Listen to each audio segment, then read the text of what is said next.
Online Ministry. My name is Reverend Alicia Leslie. Got a great message for you today as we explore religion, science, and the occult. Are these each mutually exclusive? Do they work against each other? Or is it possible to employ these three components in a way that will bring us the enlightenment that we desire? You know, we are born filled with questions. They start out very simple. What's that? What's that? What's that? Easy to answer. Then as we start to grow and mature and our world seems to get bigger, the questions get a little bit more challenging. Why? Why do I have to go to bed? Why do I have to eat my spinach? Why do I have to go to school? Then as we mature more, the questions get more difficult. Where did I come from? Why did Grandpa die? Where is heaven?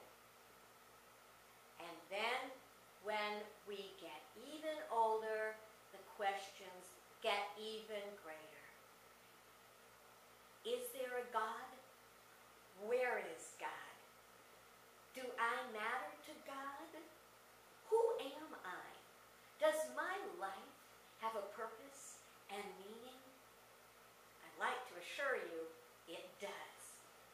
And in order to fulfill the purpose and the meaning of our lives, we will want to employ religion, science, and the great unknown that we call the occult. You know, we are each born spiritual beings having a human experience.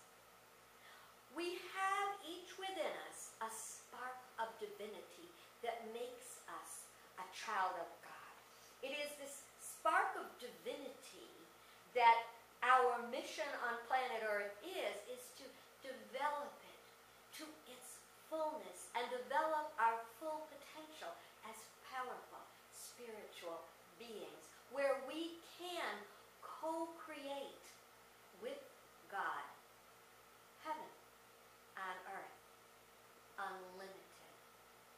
Why is that not happening right now? I think there's a lot of reasons. Do you know that right now on our planet we are experiencing what the church leaders and experts are calling the post-Christian era, because a lot of people have fallen away from traditional religion. Some are finding other religions, some are doing no religion at all, and other people are creating their own, which they call spiritual, not religious. Sometimes Unity even invites people to join us saying, hey, if you're spiritual, not religious. But you know, to me that's missing a part of the true value of religion. Because religion is the framework through which we express our spirituality. So it can be a very good thing. Religion contains guidelines and ways of living. We compare it like doctrine, which is the teaching on how to live a good life, is the good part. Sometimes dogma, which are rules and regulations that we are told to follow whether we believe them or not, that would be the negative side of religion.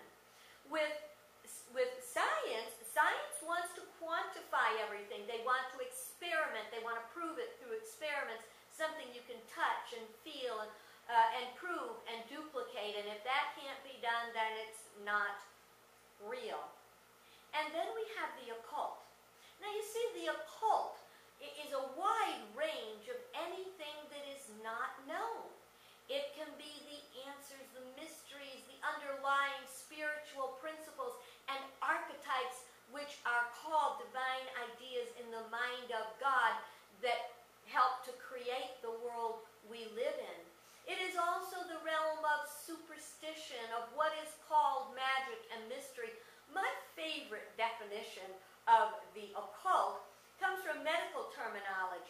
And it is said unable to be seen unless you use like a super powerful magnifier, microscope, or chemical analysis. See, this is what I think it really all comes down to. Whether it's science, whether it's the occult, whether it's religion, there is underlying truth. There is underlying principle. And that is what we are seeking to know and understand.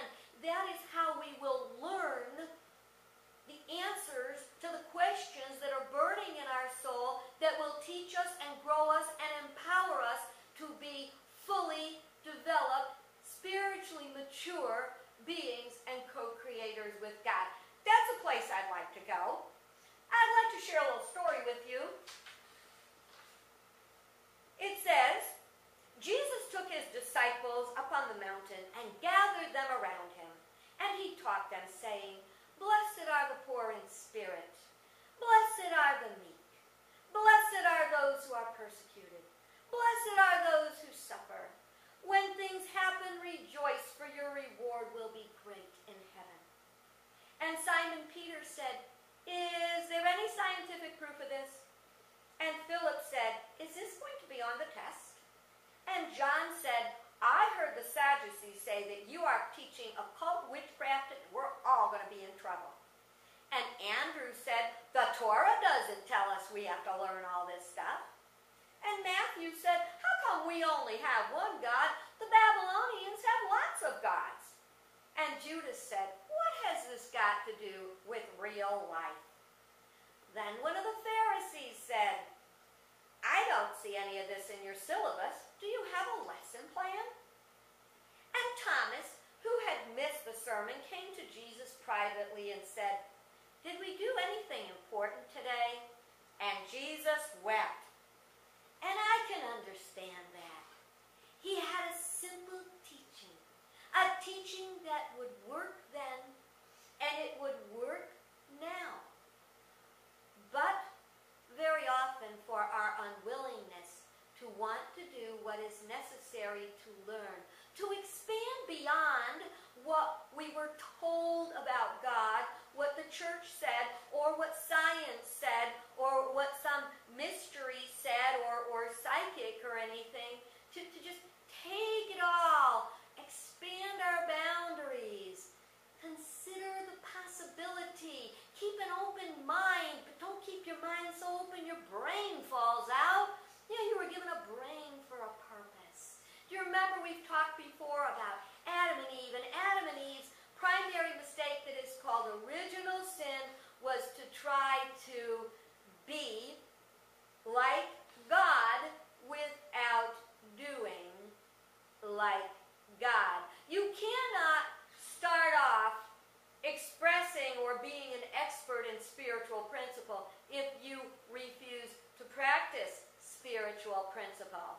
Here's a good one. Spiritual principle, divine love, unconditional and unlimited.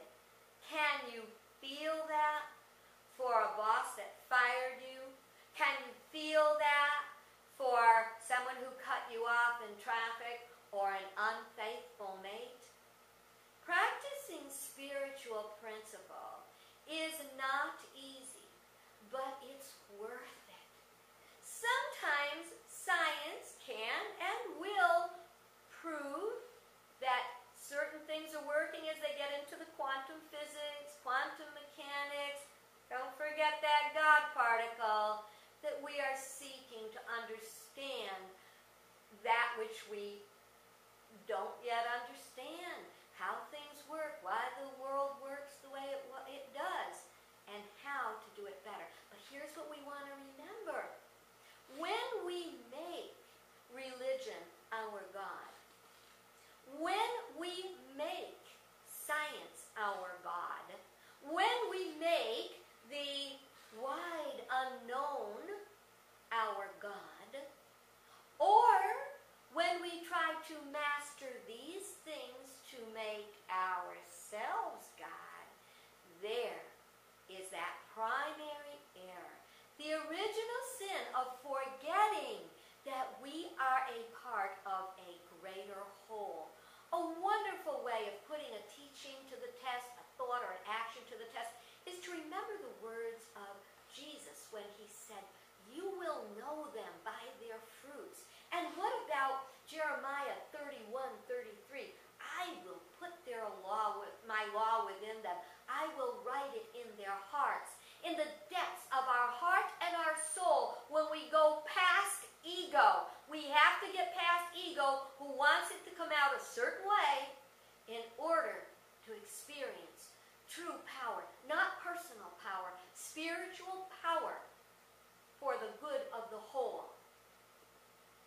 You know, it's funny, we are learning and growing, and we must be open. A very interesting story about science and spirit is when Galileo came to the realization that our universe was not geocentric, as people thought it was geocentric, which meant that the sun revolved around the earth. Well, Galileo says, "Oh, wait, no. What really happens is that the earth revolves around the sun." So what did the church do? Because that threatened their status quo, because that threatened the way it is, they tossed him in jail. Now, I don't know, honestly, I don't remember, I don't know when it was a given that the earth does in fact revolve around the sun, but it wasn't until 1991 that Galileo was declared not to be a heretic after all. And he had spent all his life, the rest of his life, in jail where he died. Let's not put ourselves in a jail that says the way it is. I invite you to open your mind, open your heart, consider the possibilities, trust that within you is that spark of divinity that will guide you and direct you in making right choices. Just because something can't be seen doesn't make it evil. Now, that doesn't mean that it's not dangerous either. I'm not putting my hand in a dark box when I don't know what's in there and it could be a spider. No, I'll take the top off the box and take a look first. You know, you're going to have things coming to you, opportunities, lessons. I invite you to take a breath, pray, meditate, stay aligned with spirit, and know that religion can be a blessing or a curse. We need a framework to work with, a way to connect with our fellow spiritual beings who to support us on our spiritual quest. Religion is good as long as it's used right. Ain't what you got, it's what you do with it. Science has done so much good. And science is not mutually exclusive of truth principles that run through science, religion, and the great unknown. What an exciting adventure we have in life. I know sometimes it's scary. I know sometimes the news reports can really unnerve us. There is an answer. The answer is in the great unlimited truth. Religion, spirituality, science, the occult. There is one presence and one power in the universe and in our lives, God, the good, omnipotent. I am so blessed to have the opportunity to share this with you today. My only prayer is that you were likewise blessed. I invite you to go forth this week to explore this wonderful world, to explore all your opportunities. If you haven't found the right church, find it. It's out there. Find the place that resonates with that part in your heart that says, yes. Until we meet again, I want you to know that I know the light of God surrounds you, the love of God enfolds you, the power of God protects you, and the presence of God watches over you. Wherever you are, God is, and all is well. We're happy to bring you our weekly messages. Little reminder, if you've been moved by this message and you would like to support our ministry, that you can go to www.spiritofunitychurch.org. We have a button you can push to donate and support us. God bless you. Have a great